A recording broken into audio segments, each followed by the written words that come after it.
नमस्कार, आदाब, सत श्री अकाल और अस्सलाम वालेकुम। मैं हूं मोहम्मद अहमद काज़मी, लेकर आया हूं आपका पसंदीदा कार्यक्रम आपके रूबरू। इस कार्यक्रम में हम बहुत सी सियासी बातें करते हैं, लेकिन सियासत से हट करके भी, पॉलिटिक्स से हट करके भी कभी कभी कुछ ऐसे एपिसोड लाते हैं जो आम लोगों के इंटरेस्ट के होते हैं। आपने देखा होगा कभी कभी हम एजुकेशन के बारे में भी कुछ लोगों से, बड़े जो जानकार हैं, उनके इंटरव्यूज़ आपके सामने पहुंचाते रहे हैं। आज एक बिल्कुल अलग किस्म का सब्जेक्ट है, अलग किस्म की पर्सनालिटी है। मेरे साथ इस वक्त हैं मोहम्मद याहिया साहब। वेलकम है आपका। आपके बारे में मैं थोड़ा सा बता दूं कि ये पेशे से तो ग्राफिक डिज़ाइनर हैं, बहुत अच्छे डिज़ाइनर हैं, बड़े प्रोफेशनल, बड़े कॉरपोरेट हाउसेस के लिए काम करते रहे हैं। इसके अलावा आपकी जो पर्सनल दिलचस्पी है वो फोटोग्राफी और वीडियोग्राफी में है, और उसमें भी एक और एंगल है देखने का, समझने का, कि ख़ास तौर पर मुसलमानों के जो सबसे बड़े तीर्थ स्थान हैं, सबसे बड़े मजहबी मरकज़ हैं, जहां पूरी दुनिया से लोग हज के लिए और उम्रा के लिए जाते हैं। मेरा मतलब है सऊदी अरब। उसमें मक्का जो सबसे बड़ी मस्जिद कहा जाता है, आम ज़बान में उसे मुसलमान लोग हरम शरीफ कहते हैं, और उसके अलावा मदीना, जहां प्रॉफिट मोहम्मद सल्लल्लाहु अलैहि वसल्लम की कब्र मुबारक है और उनकी मस्जिद नबवी के नाम से मशहूर है, और बहुत से तारीख़ी मकामात हैं। उनमें 2006 से ये बहुत कम उम्र से वहाँ जाने का सिलसिला शुरू हुआ हज और उम्रे के लिए, और उसके साथ साथ चूँकि मिजाज से ग्राफिक डिज़ाइनर हैं, इसलिए इन्होंने फ़ोटोग्राफ्स बहुत ही गैर मामूली किस्म के, बहुत ही डिटेल्स के साथ में, बहुत बारीकी से कुछ चीज़ें जो इनको अट्रैक्ट की, वो फोटोग्राफ्स की शक्ल में लेना शुरू किया। और अब आपने एक यूट्यूब चैनल जिसको ग्लोबल सेंटर, GLOBALECENTRE,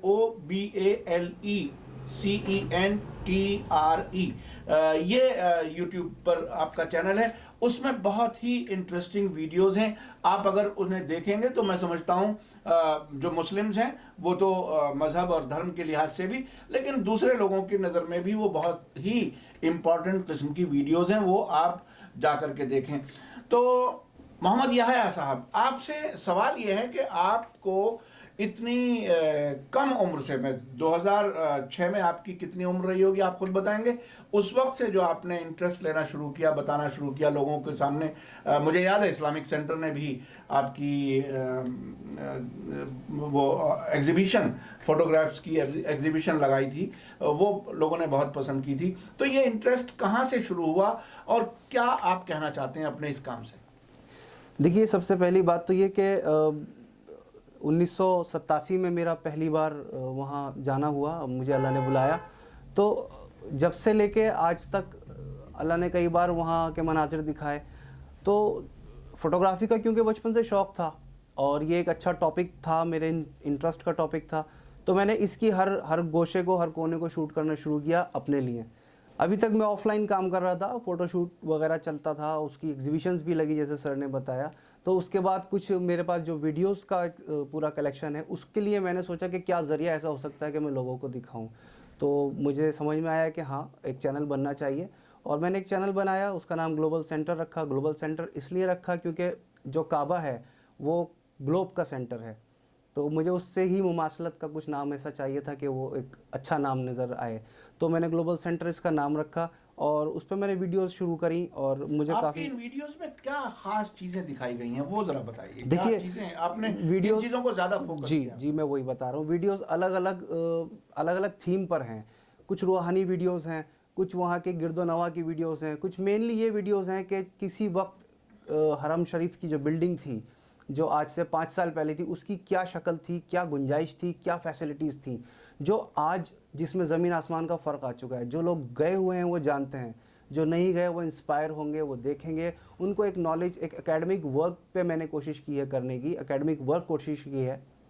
तो इसी से रिलेटेड सारे वीडियोस हैं, और आप एक बार देखिए तो आपको ये सब चीज़ें वहाँ नज़र आएंगी। और कोशिश की है कि रूहानियत से जोड़ा जाए। नहीं, रूहानियत से आपने किस तरह से जोड़ा? क्या चीजें आपने? देखिए, जो वहाँ जो अरकान किए जाते हैं, हज के जो डिफरेंट एक्ट्स हैं उसको उर्दू जबान में अरकान कहते हैं, ताकि सभी लोग समझ जी सकें। जी। जो मेनली जो लोग उम्रे के लिए जाते हैं वो किस तरह तवाफ़ करते हैं, उनको कहाँ से एहराम बांधना है, आगे चल के उनको किस किस तरह से सारे स्टेप्स लेने हैं, उसके बाद फारिग होकर उनको कहाँ जाना है, उनके होटल्स कहाँ होंगे, होटल्स कहाँ ले सकते हैं, मक्के में किस तरह की स्ट्रक्चर है गलियों का, वो सब कोशिश करिए कि मैं एक सामने लोगों के रखूँ। इसमें आप ये बताएं कि लोगों को क्यों देखना चाहिए, क्या चीज़ आप, ये बात ठीक है कि मुसलमानों के लिए एक अट्रैक्शन है, मजहबी मुकाम है, हर मज़हब के लोग अपने अपने मकामात को देखना चाहते हैं, लेकिन आम लोगों के इंटरेस्ट की उसमें क्या क्या चीज़ है? जो कभी हज नहीं गया, कभी नहीं जाएगा, कभी उम्रे के लिए नहीं गया, कभी नहीं जाएगा, उनके लिए क्या है? देखिए जो मुसलमान भी नहीं है, जी जी दूसरे लोग भी जानना चाहते हैं जी और इसलिए कि वहाँ नॉन मुस्लिम्स की एंट्री नहीं है, जी इसलिए उनके लिए और क्यूरियोसिटी है। आपने क्या दिखाया उसमें? देखिए ये आज तक बहुत एक आपने सही कहा, क्यूरोसिटी बनी रहती है कि आखिर मक्के में क्या है, हमें क्यों नहीं जाने दिया जी जाता, ये कहा जी बिल्कुल सही बात है। ये बहुत बार ये इस पॉइंट को हम लोग फेस करते हैं। तो देखिए मैं भी एक आम आदमी हूँ, तो आम आदमी की नज़र से ही मैंने उसको शूट किया, उसको देखा। तो मेरे ख्याल में जब एक आम आदमी एक चीज़ को देखता है, वो किस एंगल से देखता है, तो वही एक दूसरे अपने जैसे इंसान से कनेक्ट कर पाता है। और आपको देखने के लिए इसलिए ज़रूरी है कि जो लोग अपने आगे ट्रिप्स को प्लान कर रहे हैं उनको एक बहुत बड़ी गाइड मिलेगी। और अभी मेरी एक जो आगे आने वाली एक ट्रिप है जो मैं बहुत जल्दी इंशाल्लाह जाने वाला हूँ, तो उस पर मैं फ्रॉम द बिगनिंग एयरपोर्ट से लेके वापसी एयरपोर्ट तक एक पूरा कंप्लीट व्लॉग करने वाला हूँ, जिसके अंदर स्टेप बाय स्टेप एक एक चीज़ आपको बताऊंगा, आपको दिखाऊंगा। अच्छा, मैंने जो एक बात मैं जानना चाहता हूँ अपने व्यूअर्स के लिए कि जो वहाँ का आर्किटेक्चर है, और आर्किटेक्चर के अलावा बिल्डिंग के बाहर जो छतरियाँ हैं, ख़ास तौर पर मदीने में मस्जिद नबवी के बाहर, और जद्दा एयरपोर्ट पर पहुंचते ही, हालांकि वो ज़्यादा नई नहीं है, उतनी शायद बहुत अच्छी साफ़ सुथरी भी नहीं है, लेकिन वो टेक्नोलॉजी वहीं से नज़र आनी शुरू हो जाती है। ख़ास किस्म का कैनवस होता है, ख़ास किस्म का धूप से बचने के लिए, और जो ऑटोमेटिक बंद होने की खुलने की जो वो छतरियाँ हैं, वो लोगों के लिए, बाहर से जाने वालों के लिए बिल्कुल नई चीज़ होती है। वो क्या चीज़ है, थोड़ा सा उसके बारे में बताइए। मैं समझता हूँ वो बहुत ही इंटरेस्टिंग वीडियो है जो आप देख रहे हैं। जी देखिए ये बिल्कुल सही कहा सर ने। वहाँ पर जो जो जद्दा में जो छतरियाँ एयरपोर्ट पर लगी हुई है, इतने बड़े एरिया को कवर करना इसलिए ज़रूरी था क्योंकि वहाँ बहुत ज़्यादा गर्मी पड़ती है। ये छतरियाँ, इनका फैब्रिक इस ख़ास किस्म का है कि ये गर्मी को एब्जॉर्ब कर लेता है, फायर प्रूफ है। उसी को लेके एक स्टेप आगे गए ये लोग, इन्होंने मदीने की मस्जिद नबवी के बाहर बहुत बड़े एरिया में ये सारी छतरियाँ इंस्टॉल करी। लेकिन इस बात का भी ख्याल रखा कि वो छतरियाँ जो जद्दा एयरपोर्ट पे वो फिक्स हैं, और जो मदीने में बाहर इन्होंने छतरियाँ नमाजियों के लिए लगाई हैं वो खुलती और बंद होती हैं, उस मौसम की मुनासबत से खुलती और बंद होती हैं। तो जिस वक्त वो खुलती हैं आपको महसूस नहीं होगा कि कब वो खुल गई कब वो बंद हो गई। और उन्हीं के अंदर इतने खूबसूरत तरीके से लाइट्स इनकॉर्पोरेट कर रखी हैं कि आपको लगेगा ही नहीं कि जब वो बंद हैं कि वो लाइट्स हैं, और जब जल जाती हैं तो आपकी नज़र नहीं ठहर सकती। ये भी अंदाज नहीं हो पाता कि ये छतरियाँ होंगी। जी बिल्कुल। और छतरियाँ ही नहीं, मस्जिद नबवी के अंदर जो सहन है उसमें तकरीबन 20-30 ऐसे सहन हैं जिनको भी वक्त के साथ, मौसम की मुनासबत के साथ, उसके ऊपर एक ऐसे गुंबद इन्होंने फिट किए हैं जो इलेक्ट्रॉनिकली ऑपरेट होते हैं, और उसको एक इतने हैवी व्हील्स के ऊपर चलाया है।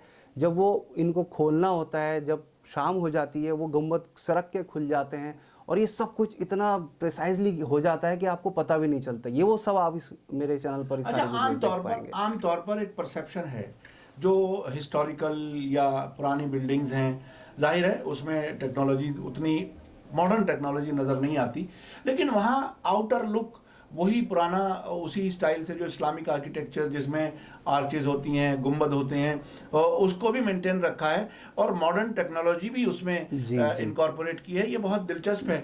इसमें आपने क्या इस एंगल को भी अपने वीडियोस में कुछ? हाँ सर ने बिल्कुल बहुत अच्छा पॉइंट उठाया। देखिए ये लेटेस्ट टेक्नोलॉजी को एंशियंट आर्किटेक्चर और इस्लामिक ख़ास पैटर्न के डिज़ाइंस के साथ इन्होंने इतने अच्छी तरह से ब्लेंड किया है कि वो देखने से ताल्लुक़ रखती है। सिक्योरिटी के कैमरास कहाँ इन्होंने छुपा दिए आप देख नहीं सकते, लाइट्स के अंदर कहाँ ये ले गए, और जो इतने देव कामत दरवाजे हैं वो सब चीज़ें अपने अंदर एक नुमाया और उनकी कशिश रखती है। सफाई और मेंटेनेंस जो है वो, मेंटेनेंस उससे ज़्यादा मुश्किल है। किसी बुलंदी पर जाना आसान है, कहते हैं कि वहाँ पे ठहरे रहना मुश्किल है। किसी चीज़ को बना देना आसान है, लेकिन उसको उसी उसी अंदाज से, उसी खूबसूरती और उसी प्रिसाइसली उसको मेंटेन रखना बहुत बड़ा काम है। वो मेंटेनेंस भी मैंने इस चैनल में मुख्तलिफ वीडियोस में दिखाने की कोशिश करी है। जो लाइट्स हमें दिखती हैं कि इतनी 1 फुट की लाइट होगी, वो दरअसल मैं खुद एक दिन हैरान हो गया जब ये देखा मैंने कि वो लाइट इतनी बड़ी थी, उसकी मेंटेनेंस हो रही थी कि ये लाइट इतनी बड़ी है कि इसमें 2 पूरे इंसान घुस सकते हैं। मैं बहुत हैरान हुआ और मैंने वो वीडियो कैप्चर किया, वो भी मेरे चैनल पर मौजूद है। ख़ास तौर से एक ऐसा वीडियो भी मौजूद है जो मस्जिद नबवी में रात में क्या क्या मेंटेनेंस होती है, सफाई सुबह में कैसे नज़र आ जाती है, बहुत कुछ है, आपको मज़ा आएगा। और उस सफाई में भी टेक्नोलॉजी का काफ़ी कुछ है। बिल्कुल बिल्कुल, हर मतलब वहाँ अगर झाड़ू भी लग रही है तो टेक्नोलॉजिकली लग रही है। जी जी जी। तो ये एक बहुत ही दिलचस्प सफ़र आपने लोगों के साथ शेयर किया है। मैं समझता हूँ वो काफ़ी मुफीद होगा, फ़ायदेमंद होगा। आगे आपके क्या क्या प्लान हैं और इसको किस तरह से लोगों तक और ज़्यादा पहुँचाना चाहते हैं आप? क्या देखिए, अभी जो आगे आने वाली ट्रिप है उसमें ये कोशिश होगी कि एक एक स्टेप आपको दिखाया जाए, कहाँ पर आपको किस तरह से निकलना है, क्या चलना है और क्या फॉर्मेलिटीज़ होंगी। उसके साथ साथ ये दिखाया जाएगा कि वहाँ के मकामात में आपको कहाँ कहाँ ज़रूर जाना है, उसकी क्या तारीख़ है, उससे कनेक्ट होकर जब आप वहाँ जाएंगे तो आपको ज़्यादा मज़ा आएगा। प्लस एक बहुत ख़ास पॉइंट इस आने वाली ट्रिप में आने वाला है, ये जो आपने एक आजकल एक सिंबॉलिक बन गया है मक्के का वो क्लॉक सेंटर, उस क्लॉक सेंटर की नुमाइश शुरू हो चुकी है जो अभी तक अंडर प्रोसेस थी। तो एक बहुत अच्छा सा वीडियो इस बात का आने वाला है। मैं उसके क्लॉक टावर के ऊपर जाऊंगा इंशाल्लाह और उसका एक पूरा व्लॉग होगा, उसका कहाँ से आपको टिकट लेना है, कहाँ उसके बाद आपको जाना है, कौन से फ्लोर पर आप पहुँचेंगे, क्या उसकी अंदर आपको दिखाया जाएगा, वो सब बहुत तफसीली के तौर पे आने वाला है। तो आपको मज़ा आएगा इंशाल्लाह। बहुत बहुत शुक्रिया मोहम्मद याह्या साहब। मीडिया स्टार वर्ल्ड के व्यूवर्स को हम मुख्तलिफ़ किस्म की चीज़ें बताते हैं और दिखाते हैं। ये भी हमारी एक कोशिश थी ताकि एक तरह से सऊदी अरब में जो ये मकामात हैं, मुक़द्दस मकामात, धार्मिक स्थल हैं मक्का और मदीना, उससे आपको इंट्रोड्यूस कराया जा सके और मोहम्मद याह्या की उस आर्ट और उस परख और उस आँख ने क्या क्या सेलेक्ट किया है वो भी आप तक पहुंचाया जा सके। इसी के साथ मुझे दीजिए इजाज़त। धन्यवाद, शुक्रिया। जय भारत, जय हिंद।